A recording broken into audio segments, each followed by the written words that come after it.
नई कार का उपहार। पौंडीचेरी में नियुक्त आयात निर्यात के कंट्रोलर श्री भास्करन के दिन बड़े ऐश्वर्य में कट रहे थे। उच्च सरकारी पद, अच्छा वेतन, रहने के लिए बंगला और घूमने फिरने के लिए मोटर, संक्षेप में जीवन की सभी सुख सुविधाएं उन्हें उपलब्ध थी।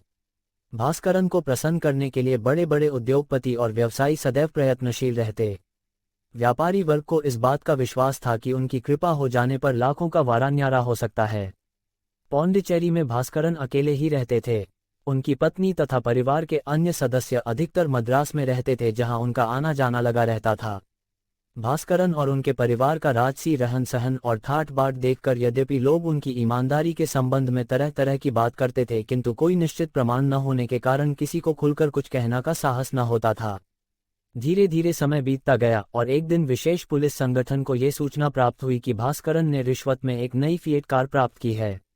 ये सूचना मिलते ही सही तथ्य मालूम करने के उद्देश्य से पुलिस का जाल बिछते देर न लगी। जांच पड़ताल करने पर पुलिस को यह मालूम हुआ कि कुछ महीनों से भास्करन की पत्नी के पास मद्रास में एक नई कार है। मद्रास आने पर भास्करन भी इस गाड़ी का प्रयोग करते थे। इस कार के सही मालिक का पता लगाने के लिए यातायात विभाग के कागज पत्रों की छानबीन करने पर पुलिस को मालूम हुआ कि यह गाड़ी श्री पद्मनाभन नामक किसी व्यक्ति के नाम रजिस्टर हुई है, किंतु दिए गए पते पर इस नाम के किसी व्यक्ति का पता न चल सका। पद्मनाभन के बारे में विभिन्न सूत्रों से पूछताछ करने पर पुलिस को यह मालूम हुआ कि वह श्रीमती भास्करन के चचेरे भाई हैं। नौकरी से अवकाश प्राप्त कर अब वह कैनो में रहते हैं। पद्मनाभन से मिलकर सही तथ्य मालूम करने के लिए पुलिस के एक योग्य अधिकारी को कैनो भेजा गया। इधर उधर की बातचीत के बाद पुलिस अधिकारी ने उनसे पूछा, क्या आपने नई कार खरीदी है? नहीं तो मैं भला नई कार कहाँ से खरीदूंगा? वैसे रिटायर होने के बाद अब मुझे उसकी आवश्यकता भी क्या है? ये तो ठीक है, पर त्रिचनापी की मोटर कंपनी में तो आपके नाम एक नई फिएट कार की बिक्री दिखाई गई है। पुलिस अधिकारी ने आश्चर्य प्रकट करते हुए कहा। आप जिस कार का जिक्र कर रहे हैं वह मेरी नहीं है, पद्मनाभन ने हंसते हुए बताया। असल में मेरे बहनोई भास्करन पांडिचेरी में आयात निर्यात के कंट्रोलर हैं। कुछ महीने पहले वह एक नई कार लेकर मुझसे मिलने आए थे। उन्होंने मुझे बताया कि कुछ कारणों से वह ये गाड़ी अपने नाम न खरीदकर मेरे नाम खरीदना चाहते हैं। उनके कहने पर मैंने अपनी स्वीकृति दे दी। पद्मनाभन की बातचीत से यह स्पष्ट हो गया था कि उनका इस कार से कोई संबंध नहीं है। फिर भी इस बात का कोई संकेत न मिलता था कि कार का भुगतान किसने किया है। पुलिस अधिकारी ने एक मैजिस्ट्रेट के सम्मुख पद्मनाभन के बयान दर्ज करा दिए। इस जटिल गुत्थी को सुलझाने के लिए पुलिस द्वारा त्रिचनापी में उस मोटर कंपनी के रिकॉर्ड देखे गए जहां से इस गाड़ी की बिक्री हुई थी। मोटर कंपनी के कर्मचारियों से सब कुछ पूछताछ करने पर भी यह निश्चित पता न चल सका कि कार का भुगतान किसने किया था। पुलिस अधिकारी ने मोटर कंपनी के मालिक से पूछा, आखिर कंपनी से यह गाड़ी कौन ले गया था? हमें पौंडीचेरी में श्री भास्करन का पता नोट कराया गया था और उसी के अनुसार हमारी कंपनी का एक ड्राइवर गाड़ी की पौंडीचेरी में श्री भास्करन के यहाँ छोड़ आया था। अच्छा, ये बताइए कि इस गाड़ी का भुगतान किस व्यक्ति ने किया? पुलिस अधिकारी ने दूसरा प्रश्न किया। भुगतान तो नकद रुपयों में किया गया था और इस कारण निश्चित रूप से कुछ भी नहीं कहा जा सकता। मोटर कंपनी के मालिक के इस संक्षिप्त उत्तर से सही बात न मालूम हो सकी। अंत में पुलिस अधिकारी ने मोटरों की बिक्री से संबंधित पुराने कागज पत्र तथा बिल बुक को बारीकी से देखना शुरू किया। इस छानबीन से यह मालूम हुआ कि कार का नकद भुगतान 2 बार में किया गया है। प्रथम बार 5,000 रुपये उसी दिन दिए गए जिस दिन कार की बिक्री हुई। बिल बुक के बिल नंबर 3304 द्वारा विदित हुआ कि इसका दूसरा बिल 4,953 रुपये 13 आने का था। इसके बाद वाला बिल नंबर 3,305 एक प्रसिद्ध व्यवसायी श्री अंसारी के नाम 41 रुपये 4 आने 6 पाई का था।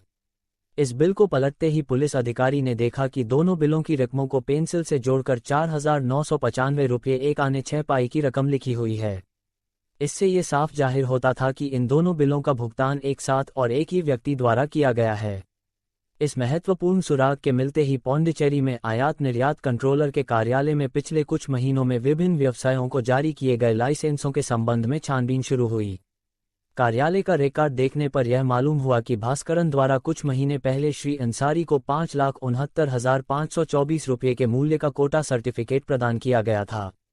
इस बारे में एक अन्य महत्वपूर्ण बात यह मालूम हुई कि पिछली बार श्री अंसारी को केवल 500 रुपये मूल्य का कोटा सर्टिफिकेट स्वीकार किया गया था। इन तथ्यों से यह सिद्ध होता था कि श्री अंसारी का कोटा पहले से कई गुना बढ़ा दिया गया है।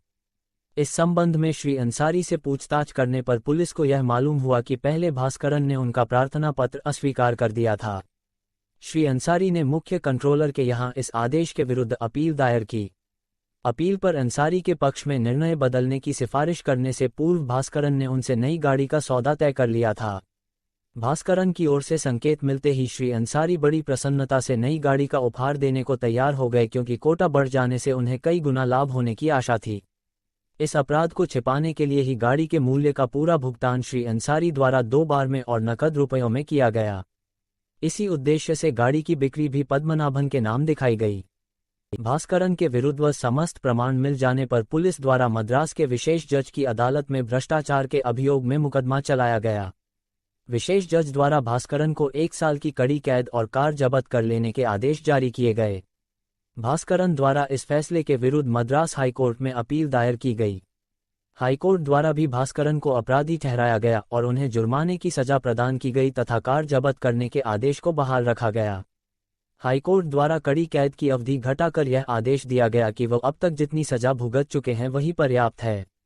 कहानी आपको कैसी लगी? जासूसी कहानियों का अपना ही विशेष आकर्षण होता है। जो कुछ पसंद आए उसे लाइक करने में झिझकने का क्या काम? तुरंत लाइक करें। यदि मजा ना आया तो अनलाइक करें। अपने विचारों को यहाँ कमेंट करें, सब्सक्राइब करें, अपने मित्रों को भी बताएं।